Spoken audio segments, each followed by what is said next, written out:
The entire galactic community is abuzz with the news that Engineer Ramta has finally found a means to shield Guardian weapons from the deleterious effects of anti-Guardian fields. As a reminder, anti-Guardian fields are always present in the site of a Salvation weapon firing and in Fargoid Maelstrom systems. They are also occasionally present when Fargoid Orphuses fire them or when Fargoid glaives appear on site. It's an incredibly annoying thing that has, in many situations, forced us to rely on human weapons for the purpose of bombing Fargoid Titans, as an example, while fighting in anti-Xeno combat zones where glaives are present, or at spire sites where Orphers fire them, has also rendered more complicated by the presence of these anti-Guardian fields.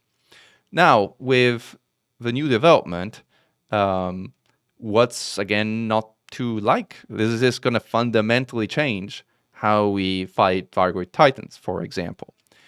My answer to that question would be no. And the way I would answer that question is in actually a single graph that I just put together for you. What you'll see here is on the left, in the lighter blue color, are bomber builds. Bomber builds are meant to do as much damage as possible to thermal cores of the Titan proper. On the right-hand side, you will find fighter builds. Fighter builds are really meant as escorts to operate in TitanSpace to support bombers and to do also potentially some damage directly to a thermal core, but their real means and intent is not to damage the core as a primary activity. It is to support bombers by keeping the instance clean of scouts and of interceptors. What can you immediately notice based on this chart? Well, you can immediately notice, and what this chart measures is a very important metric that I've dubbed damage per dive of a particular build. This is the amount of anti-Xeno damage that you can do in a single rearm cycle. The reason why this is particularly important is because, as you probably noticed if you've been fighting at Titan sites, there isn't any immediate way to rearm and repair at a Titan. You have to go all the way back to another system, to your carrier or to a station to do that, and then you have to get hyperdicted on the way back, and then even with the overcharge rise, you're going to get interdicted multiple times, get to the Maelstrom, cross the Maelstrom, and finally get back on station at the Titan. So it takes a long time to do that. And the cycle of going to rearm is actually one of the things that is going to be a limiting factor as to how much damage you can do over time to a Titan proper if you're fighting there. So any build that is meant to act as a bomber, the more damage you can do per session, the better.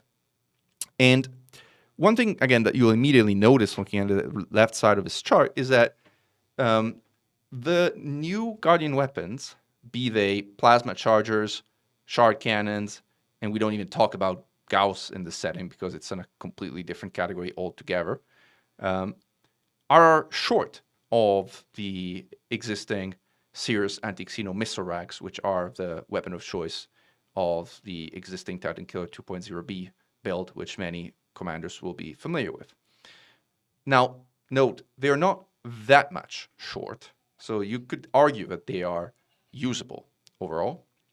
And that would probably not be untrue if it weren't for the fact that these weapons also have distributor requirements in the case of plasma chargers, or heat issues in the case of shard cannons that make them rather impractical.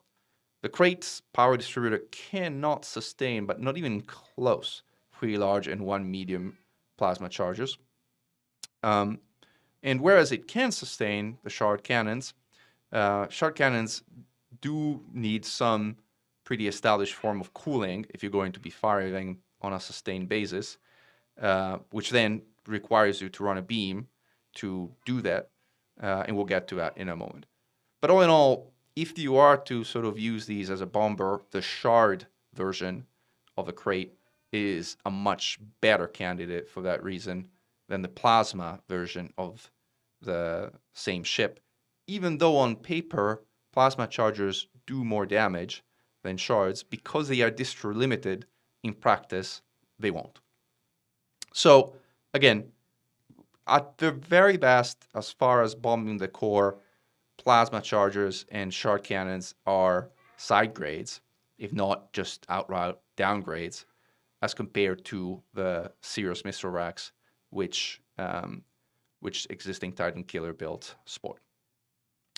The reason why this is so stark is the fact that the thermal core has practically no armor rating.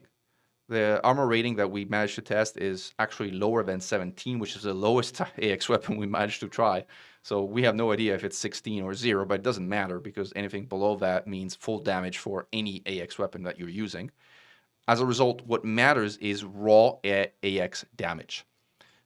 Furthermore, the core is a static target, so it doesn't matter that your weapon has a slow shot speed because you're shooting a stationary target. All in all, that has led to the serious missile racks being extremely well suited for the job, even regardless of what Guardian weapons could accomplish. So that's the story with bombers, and that's why, at least from what we've seen so far, it is my opinion that there is no real change or in advice to the designated bomber builds with the crates. Now, you could argue that larger ships that could mount more weapons could be better suited for a bomber role now that you have Guardian weapons. But the same logic applies. Like anything that can mount 4 or 6 plasma chargers can also mount 4 or 6 serious missile racks.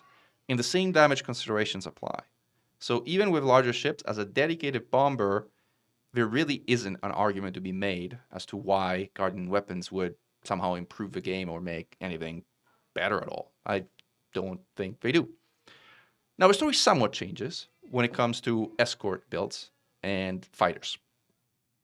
There's one particular nuance looking at the right-hand side of this page, which does kick in and that does come into play. So up to this point, the sort of designated fighter build was the Titan Killer 2.0F, which was equipped with 3 large and 1 medium large gimbaled enhanced anti-xeno multi-cannons. Those are excellent weapons, both at scout swatting, and they're reasonably good at dealing with lower tiered interceptors like Cyclops and Basilisks, which show up in TitanSpace. As a reminder, Medusas and Hydras are very rare in TitanSpace. They will generally only spawn to hyperspace, so if you leave them alone, they won't even engage you. And consequently, the vast majority of interceptors you will be facing in TitanSpace are Cyclops and Basilisks.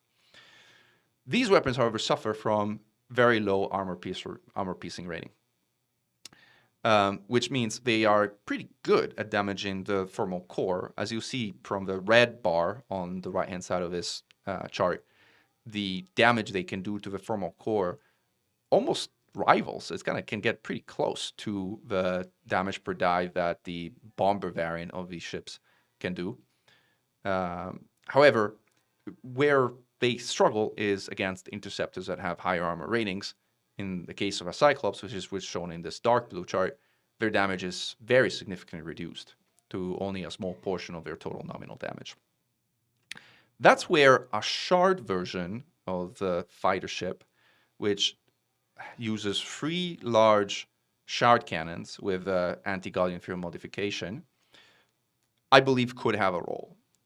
That version of this ship has comparatively low thermal core damage, so it wouldn't be as effective to be used against the core, but it balances that with a significantly higher damage to interceptors. As you can see, it has 15,000 damage per dive to interceptors as compared to the less than 10,000, so over a 50% increase in damage per dive than the existing fighter build of the Crate Titan Killer. Furthermore, it can use the same internals as the Titan Killer Crate. It does not have any other particular power grid requirements, so it kind of works. It has an additional benefit, which is 2 of these shard-equipped versions, because of how front-loaded the damage of shard cannons is, 2 of these ships are sufficient for gibbing a Clops, and that means destroying it outright without actually having to go through the whole cycle of destroying individual hearts. If you can get 2 of these shard-equipped Titan Killers with shards to fire upon a Cyclops together, the Cyclops will be instantly destroyed, so long as you were in range and you hit, obviously. The Cyclops will be instantly destroyed, and that bypasses the whole process, which makes it quite effective as an escort. Um, it's harder to do with basilisks. You would need far more than 2 ships to be able to do something similar, and more likely than not, you're better served by taking down a few hearts before you even attempt to give a basilisk. But nevertheless, it will speed up the fight in a very significant fashion. Furthermore, shards are extraordinarily effective at stripping shields of interceptors, something that multi-cannons totally are not. So with these built with shards, you are totally in a position where if you want to speed up the fight and fire on interceptor shields, you can do that. Noting that obviously reduces the ammo that you have to deal with interceptors themselves, so there's a trade-off there. Gauss really does not shine in TitanSpace. It is fundamentally limited by the amount of ammo that it has access to.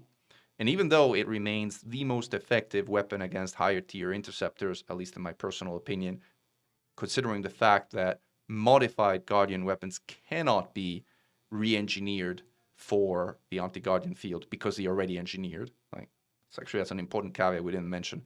All of this discussion only applies to the old Guardian weapons because the mod shards, mod plasma, mod Gauss cannot be engineered for the AGF, and as a result, don't even apply to everything that we're talking about here. We're only talking about the old Gauss, the old shards, and the old plasmas, which is what can be engineered for AGF. So when it comes to the old Gauss, the old Gauss remains the king of the hill when it comes to dealing with higher tier interceptors. However, there aren't that many higher tier interceptors in TitanSpace, and those only have 81 shots per gun before you're forced to synthesize ammo. So for the extended deployments that typically TitanSpace dives entail, they just don't have enough ammo to keep up with the other weapons. And it's, as a result, very hard to recommend a build that uses Gauss cannons, even though they remain so effective at dealing with hearts. A few other considerations as you think about these builds, especially in a fighter config. When it comes to scout swatting, the gimbaled multi-cannons, personal opinion, remain the best. The one weapon that is competitive with those gimbaled multi-cannons will be modified plasma chargers. But unfortunately, again, that is not a weapon that you could bring here. Regular, so the old ones, the old plasma chargers, which you can bring with this modification, have a very slow shot speed, which means it's kind of hard to hit scouts. And considering the fact that they also suffer from a very short fall-off range, they're just not that great at dealing with scouts.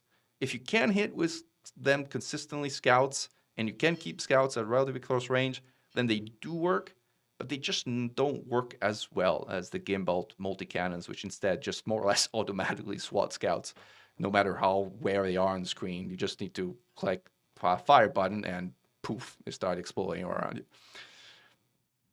you. Shards do okay against scouts. They have a very wide spread compared to the mod shards that many commanders that are a bit further into the game might be accustomed to, which is a bit of a blessing and a curse. Like, the curse is that, again, you're almost never going to be doing full damage to a scout. The blessing is that you're almost always going to be doing at least some damage, because if you miss entirely, then you've kind of aimed pretty much across the screen, because otherwise, with that kind of spread, you will end up hitting something, typically. So the ammo cost to deal with scouts might be significant, unless you're very, very close, but you will be chipping away and doing some damage over time. So even though the purpose of a shard fighter build is probably primarily to deal with interceptors and as a secondary role to do some damage to a thermal core, in a pinch, they can be used to deal with scouts.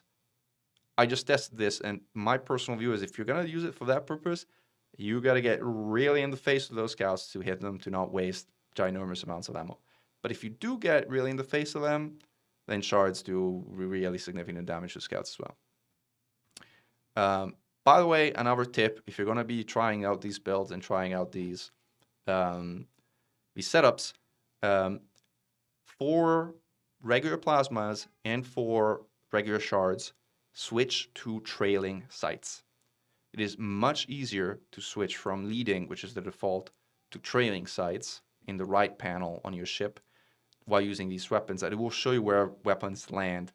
It's a lot more practical, especially with interceptors, that it allows you to hit hearts without having to get a scan beforehand.